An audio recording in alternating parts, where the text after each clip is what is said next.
Hello, everyone. I'm Kate Watson. I'm a principal consultant at Turner and Townsend, and I'm really pleased to have been involved with this piece of work, pulling together a program of events around EDI in retrofit.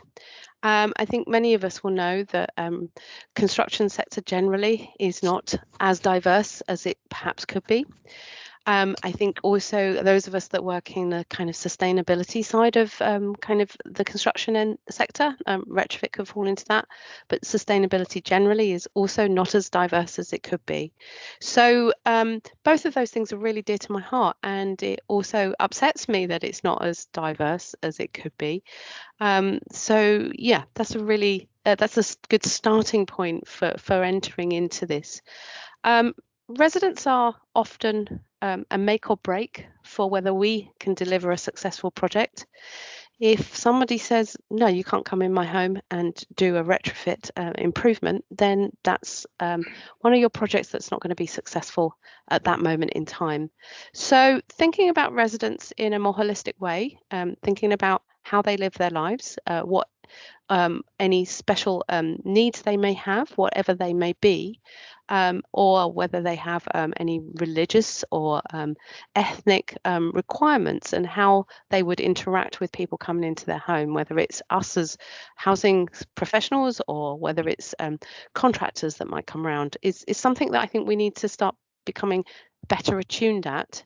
And it may help us reach some of those hard to reach people. I also don't really like the term hard to reach, because I think sometimes people, it's not necessarily seldom heard. I agree they're seldom heard, but sometimes they don't want to engage. And there are often lots of reasons why they don't want to engage with us. They might have had a bad experience previously. They might be doing something that's illegal. They might feel that they've done something that's not within their tenancy agreement, and they're worried they might get chucked out. They might not have the capacity to deal with us at that moment in time for whatever reason that's going on in their home. And as we move through the homes that we can retrofit easily, that the work isn't that intrusive, and people want to engage with us, actually where we get to in the longer term is we're going to have more complex homes that need retrofitting, and we're going to have people with more complex requirements, or specific requirements around EDI issues. So I think it's really important that we bring this all together and start thinking about how we can think more widely about the type of activities that we do to bring people on board.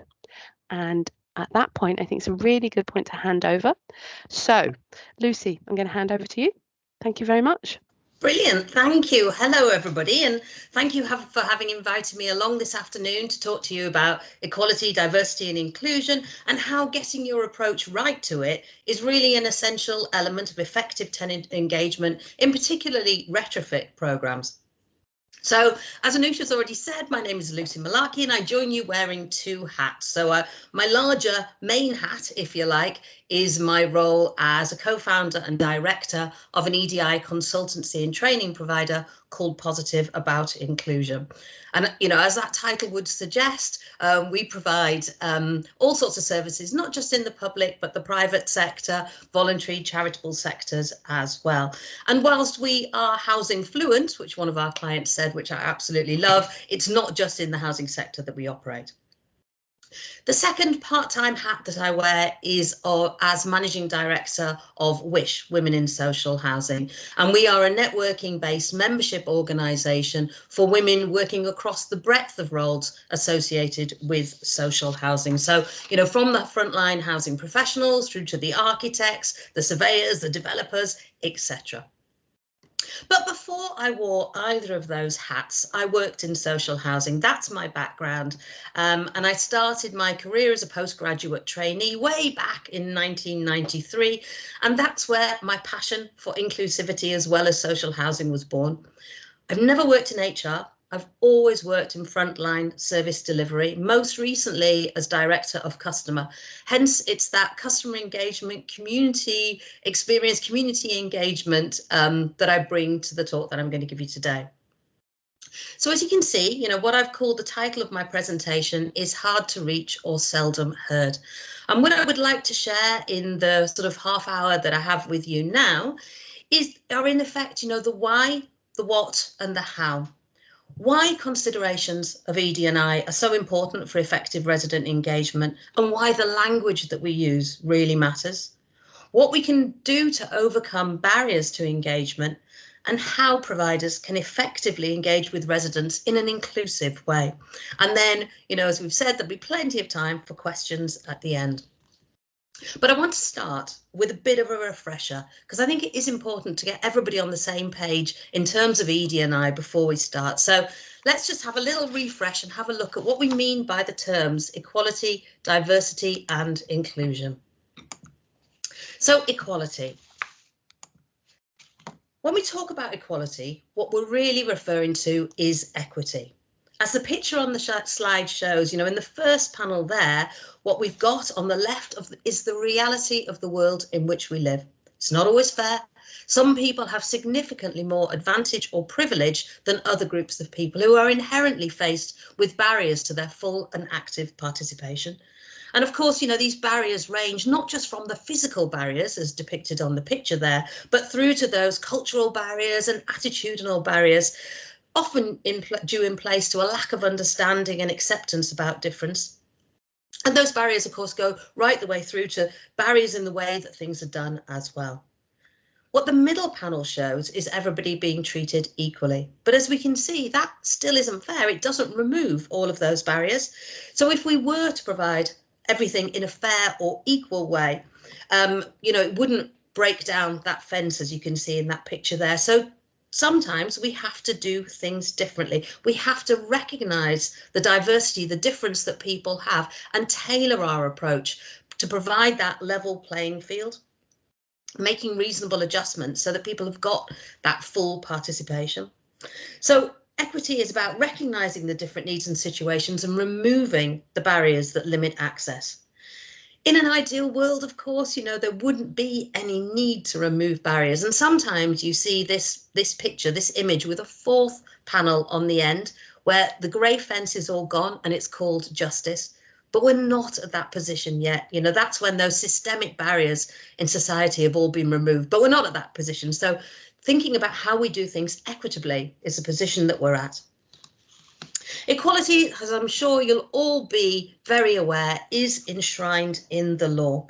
And the legislation that we have in this country is the 2010 Equality Act, and that brought together all of that anti-discriminatory legislation that we've had in this country since the 1970s into the one piece of legislation.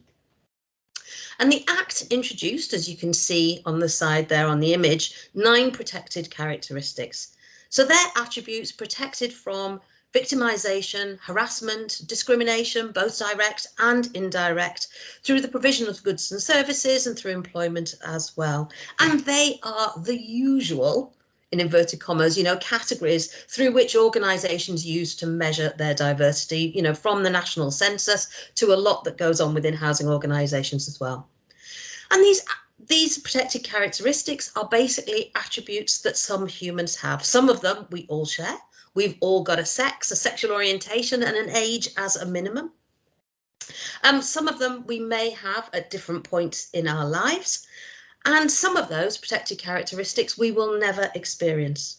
Some of them are very broad, so race and ethnicity can merge into nationality, colour, citizenship, etc. And religion and belief can overlap heavily with the customs and practice associated with culture. And disability, well, disability probably covers the broadest spectrum of all of the protected characteristics, because as we were just saying there before, even though we've got an image there of somebody using a wheelchair, disability spectrum goes from the physical disabilities right the way through to the mental ill health conditions and so much in between. So it's a lot to consider when we're looking to make those reasonable adjustments and level the playing field. These 9 protected characteristics haven't changed since the legislation was introduced way back in 2010, and that has put us slightly behind some of our European neighbours, particularly in relation to the protected characteristic around gender reassignment. So those countries that have enacted equality legislation more recently than 2010, a lot of them have broadened that definition to be about gender identity. And, I'm sure you'll all be very aware there's frequently debate ongoing about whether or not there should be additions to these 9 protected characteristics. Perhaps the one that people will be know most about is the debate that happened probably about 14 months ago now about whether or not the menopause should be added as a 10th protected characteristic. The decision was made in the end that it wouldn't be, the government arguing that actually the protected characteristics of sex, of age and disability provide that cover already for any issues that may arise as a result of the menopause. But it was an interesting debate, and there's an ongoing debate about some of those other elements of identity, which we all know significantly impact upon whether, our life chances and whether we are faced with barriers. So care leavers being a really good example, and equally socioeconomic background. All of that said, they're unlikely to change anytime soon, particularly with an election on the horizon. So if that's equality or equity, what about diversity? Well, diversity is all about difference. It's about evaluating and embracing difference for the positive elements that it can bring to any group setting in terms of different perspectives, different lived experiences, and innovation. And whilst we do all look different, of course we do, but our diversity isn't just about our visible difference, although that's what so many people think about when they think about diversity. And if we're really honest, people think in the first instance about ethnicity and physical disabilities. But so much about us that makes us unique isn't visible. 80% of disabilities, it's reckoned, are non-visible or hidden. Our sexual orientation isn't something you can see about us. And of course, the values that we have, the lifetime of experiences that we have on our life journey so far are really important elements of who we are. Because those experiences, those values, they're the things that shape how we respond to the world around us, how we respond to others, the relationships that we have, and our acceptance of difference as well. So they're really important aspects of who we are. And to explain that, I'll just use a bit of a personal example. So whilst I don't have a physical disability, my daughter does. And she sometimes needs to use a wheelchair. So whilst I don't have her lived experience of that disadvantage, that discrimination that she undoubtedly experiences particularly when she's using her wheelchair, the lived experience I have of being with her, of seeing that, of knowing about that, inevitably shapes how I view the world. So when I go to a new setting, I look round and I see it from that disability wheelchair using perspective. I see the barriers, the difficulty it's going to be to navigate, in the vast majority of cases, your way around. So that lived experience that we all have shapes how we respond to the world around us. And the thing about diversity is that whilst a lot about us we can't change. We can't change our background, we can't change where we grew up, we can't change our ethnicity, we can't change the experiences that we've had so far in our life's journey. But what we can all do, what we can take responsibility for, is about how we embrace, learn about, and really embrace difference moving forward. So learning more about difference moving forward. So that's the D, that's the E. What about the I? So the I for inclusion. Well, inclusion is a really active word. It's about recognizing the diversity that we've all got, and it's about actively or consciously creating opportunities to participate by creating the right culture. And an inclusive culture is one that operates equitably and that embraces and values diversity. As the lovely quote from Werner Myers says on the slide there, if diversity is being invited to the party, then inclusion is being asked to dance. And inclusion is the critical element. It really is the glue. And, when I think about it, I always think it's quite strange how all of this, those of you who are old enough, as old as me in the virtual room, will remember that all of this used to be called equal ops or equal opportunities. And then it became E&D for equality and diversity, and the I for inclusion, and sometimes the B for belonging, are the latest elements, if you like, to be added to that, the acronym, but they are the most important. Because if you don't actively create the environment, the inclusive environment that embraces diversity, then diversity won't always stack up. And let me give you an example to explain that. So Imagine you've got an all-male executive team. There are still 9 companies in the FTSE 350 who have all-male executive teams. So imagine you work at one of those organisations and you're part of that all-male executive team. And you might look round one day and say, actually, do you know what? It's time we embraced some gender diversity. Let's go out. Let's actively recruit a female to join our executive team. And they may go out, they may be successful having taken positive action, and a female might join. Then you would look at that executive team and say, great, that's more diverse. No longer just men, there's the inclusion of a woman. But unless 2 things happen when that woman joins that executive team, unless, number one, she feels valued, she feels that the different lived experience that she brings, that different perspective, is being embraced, is being actively considered. And at the same time, unless those existing executive team members consciously are aware of the difference that that female brings and embrace it and encourage it for that difference, then unless those 2 things happen, whilst that new executive team may look more diverse, it won't necessarily be more diverse and operate through that diversity lens. And the thing about inclusion as well is, it can't just, and it never just sits with one person. It can't sit within an HR department. It can't sit within an executive team. Inclusion is something that everybody in an organisation has a role to play in. From top to bottom, we've all got to play our part. So just in terms of a bit of a summary there, equality or equity is that legislative requirement. It's about recognising people's differences and removing barriers that limit access. And we usually in organisations make sure that we're operating equitably through the policies, the procedures, the frameworks that we've got in place. But of its own, a focus on equality isn't enough. Diversity is a fact. It's the difference that we've all got. It's about more than the 9 protected characteristics. It's not always visible. And to effectively embrace diversity, to effectively hear and engage with all of the residents as part of a retrofit scheme, then an organisation needs to operate inclusively. And that requires action. Because inclusion is an active, conscious decision to embrace diversity, to understand diversity, to value diversity, and ensure that everybody feels welcome, valued, and heard. And like I say, it's something that everybody's got a role to play in. It's about a whole organisational culture.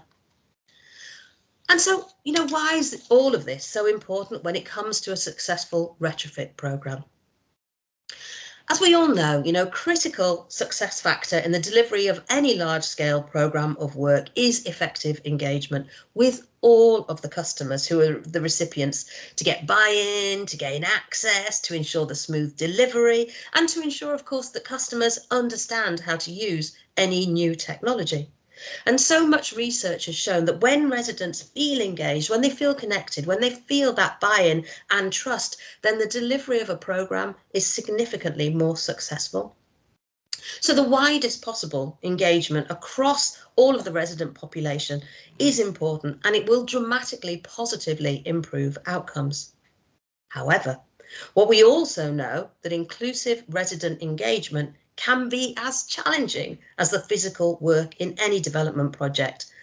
And this is because every community in which we work is different. No 2 communities or groups of people are the same. They're all unique, they're all diverse, and one size will most certainly not fit all. And maybe it's because, inclusive resident engagement requires thinking about all of the elements of ED&I.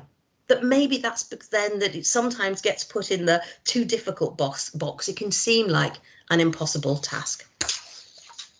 And whilst it's not impossible, getting it right does require effort. It does take effort to effectively hear all of the voices within our communities. It requires consideration in relation to equality. So what policies, what procedures do we have in place? In relation to diversity, what do we know about the communities in which we're working? What are those potential barriers to their active engagement? And are we making assumptions about particular groups of people as well? And inclusion.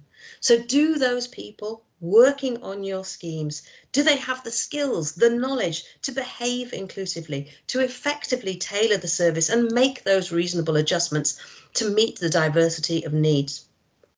And I think, when you break down your approach to ED&I, that can really help overcome what can be seen as potentially something that falls into that too difficult box, if you like, or presenting too many hurdles. And I think it is these hurdles that have resulted in great swathes, great groups of people being identified and categorized as hard to reach. But is that really fair? Are they really hard to reach? Or are we just not trying hard enough? Words, as we all know, are super powerful, aren't they? The words we use when talking about engagement are really important for building inclusivity. So I think it's really important that we think about language right at the start of a program. And the term hard to reach, as we said right at the start there, implies that people don't want to be reached. It almost suggests that people are disengaged and almost, sometimes seems to imply a blame on those communities themselves, rather than questioning why those communities haven't been engaged with, before now.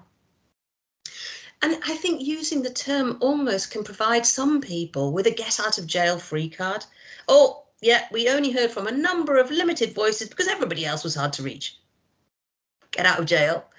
But, that's not fair. That's not right. And I think if we reframe the phrase, we will be more inclusive. And I think that a much more inclusive term is that term seldom heard, because there are groups of people whose voices we hear significantly less often. And they are for a number of reasons why we hear those less often. But we can try harder to make sure that they're the ones that are heard in the future. So what is it then? Let's move on to think about the practical. What are the things that we can and that we should be doing to embrace ED&I in our retrofit programs? So I think there are several key elements to consider to embrace inclusive engagement. And if we break them down into the E, the D and the I again, they are, first of all, in terms of that equity or that equality piece, check your policies, check your procedures. Do they empower your people to operate inclusively? Do they empower your people to recognise the need for a tailored approach, or do they suggest that a one size will fit all? Policies are always they're never just about the words on the page, are they? It's about how we bring those to life, how we implement them. So really checking them is really important. In terms of diversity, that's about having the data, knowing who the audience is.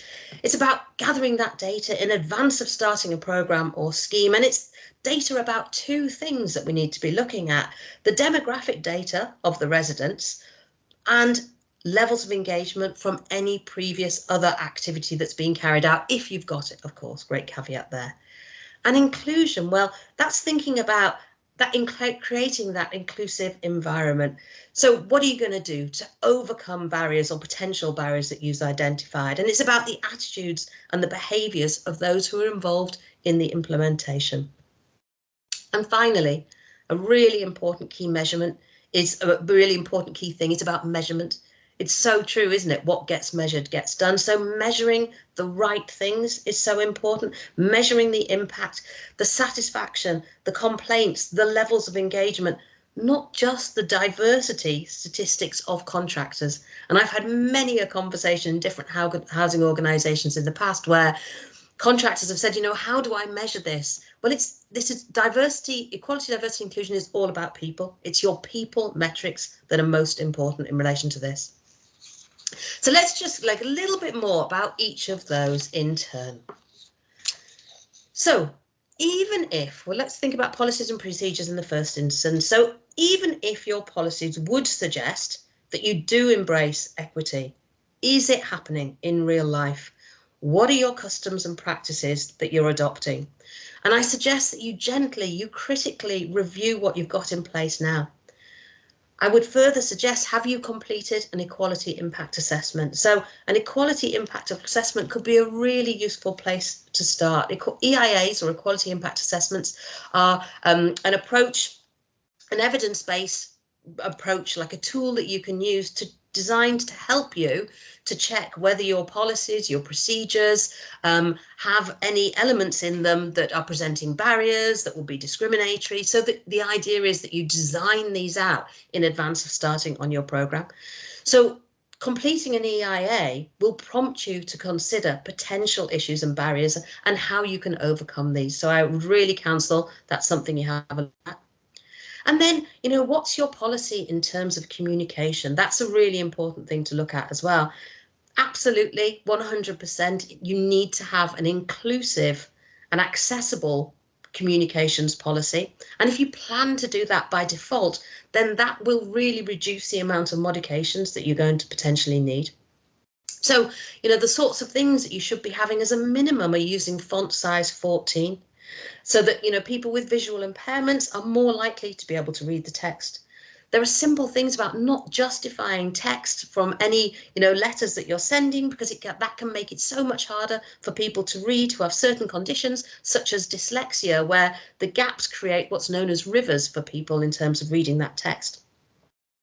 Following plain English guidance. Plain English guidance, it makes any written communication easier for everybody. So shorter sentences, straight to the point, not using jargon, and some of the language that we, excuse me, get so used to using in housing. Easy reading age, more accessible, like I say, for everybody. And in terms of online communication, we can have a tendency to go to that and make that the first port of call, but we really can't make that default, because not everybody has access, and it's so important to consider alternatives. Of course, online communication can be very accessible, and where we've got accessibility tools such as screen readers, abilities to translate, that can really overcome a multitude of potential barriers. Really important to remember the use of alt text through images that you're using. A lot of organizations forget about that. And making sure that screen readers can actually read any attachments that you may have as part of online communication. So in terms of policies and procedures, my shout out is check them. Gently review, critically review what you've got now. Does it work? Is it going to work in practice? And in terms of data, there are two elements. Like I said, there's the demographic data and there's any previous levels of engagement. And in terms of demographic data, it's about what do we already have? Social housing providers are collecting now so much more data about their residents than they have had in the past. And, big shout out to the National Housing Federation and their EDI data monitoring tool, which is really, made that most housing organisations, housing associations definitely take leaps and bounds in terms of that data collection, which is great.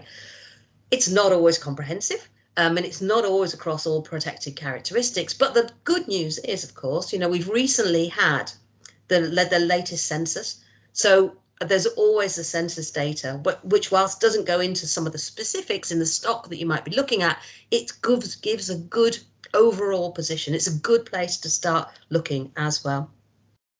And of course, the thing with any data, as we know, it's a tin opener. It doesn't provide all of the answers.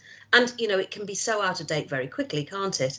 I once heard the former chair of the Equality and Human Rights Commission speak, and he said something really sobering for a Wednesday afternoon, but so very true. And it was in relation to disability. He said, disability is a really inclusive club, because year by year, the older we get, the more likely we are to enter that club.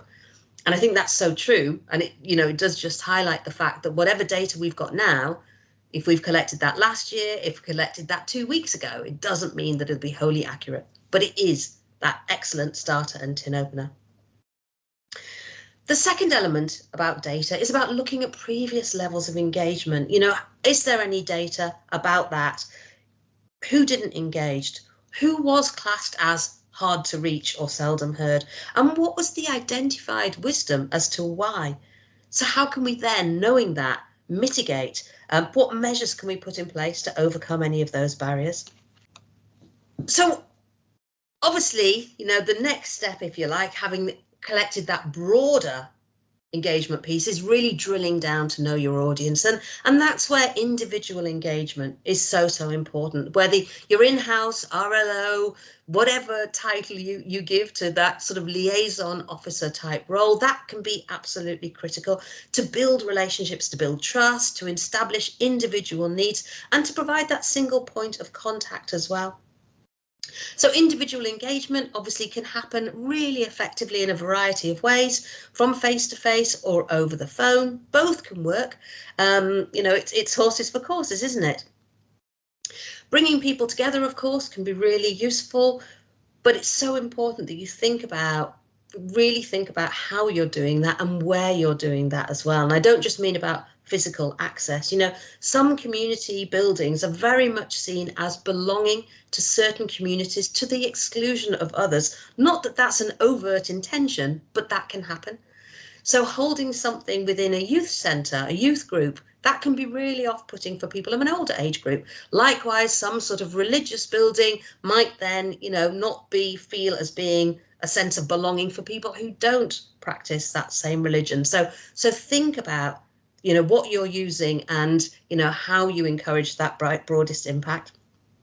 And of course, what can have the most positive impact is going to where communities already exist, going to them rather than asking them to come to you. And that really builds trust, that really fosters engagement, but it does require time. So, you know, these things need to be thought out in advance because otherwise you're on the back foot. So spending that time planning in advance is so, so important. And the inclusion element in terms of overcoming barriers, that's about, a lot of it is about the attitudes and the behaviours of those involved in implementation. So having gathered that EDI data that we just talked about before, I would again advocate, if you haven't already done one, thinking about completing an equality impact assessment. So having that data about who the residents are, the community groups that they come from, the protected characteristics, then it gives you, you know, that starting point to effectively identify potential issues and barriers and how you can overcome those. So, you know, for example, if through your data analysis you've identified a large group of residents who've got a physical disability, well, then you're going to think about the physical access, aren't you, of any event, any consultation that you're having. If you've identified a large group of residents who have children, well, you're going to think about timings of events between school hours, whether you need to think about and how you might welcome children to community information events. Or if you've identified digital exclusion, then you need to think about how you're going to make sure that that digital divide isn't exacerbated and factor that into your communication. And, you know, if you identify that a particular community group didn't engage last time in some sort of similar exercise, well, then you need to plan. You need to think about how you make sure that that doesn't happen again. And time is a really critical factor in that, to build those relationships and that trust. And of course, you know, the final thing about inclusion is about colleague training. Because organizations can have the best policies, you can have reviewed them, they can be amazing. You know, you can be confident that most people are going to be able to deliver them, but you need to be confident that everybody has that capability, feels empowered to make reasonable adjustments, to overcome barriers for people across all of the work, you know, that you've got ongoing. So what I'd like to do, sort of finally, really, is to sort of finish with a bit of a story, because, and it's a story about challenging assumptions, which I suppose is, you know, a lot of what I've been talking about already this afternoon. But this story, though, whilst it doesn't relate to a large-scale development or a retrofit program, I still think it's really useful example of how our assumptions can be wrong and how investing the time to really understand a community can pay dividends in terms of, you know, what you'll get out of it, but equally how our assumptions can sometimes just be totally inaccurate. So the story I'd like to share goes back a number of years now, and at the Large Housing Association where I was working, there was quite a significant community group population from the Bangladeshi community in one of the areas where the Housing Association worked across. But that members of the Bangladeshi community weren't engaged in any of our resident involvement activities. And the all-pervading wisdom, you know, the sort of narrative, if you like, that had been across the organisation was they don't want to be involved. That wasn't right. That absolutely wasn't right. It was an absolute assumption. And the only way that we found out about that was by going and spending time with elders from the Bangladeshi community. And when we went and we talked to them about what is it about our engagement initiatives, the activities that we're holding that, that weren't attractive to them, they said, what do you mean not attractive? We don't know about them. You haven't communicated it effectively in a way, that we've heard what you're talking about, that we can understand and see where a value might be in us being engaged. And it took time to build up those relationships, to get that trust, but it was time well spent, well invested. And challenging those assumptions, spending time with that community enabled us to achieve so much more. As a result, we had significant numbers of people then engaging with the activities that weren't just resident engagement. Obviously that had a positive ripple effect across so much that we did. So challenge your assumptions, because our assumptions aren't always right.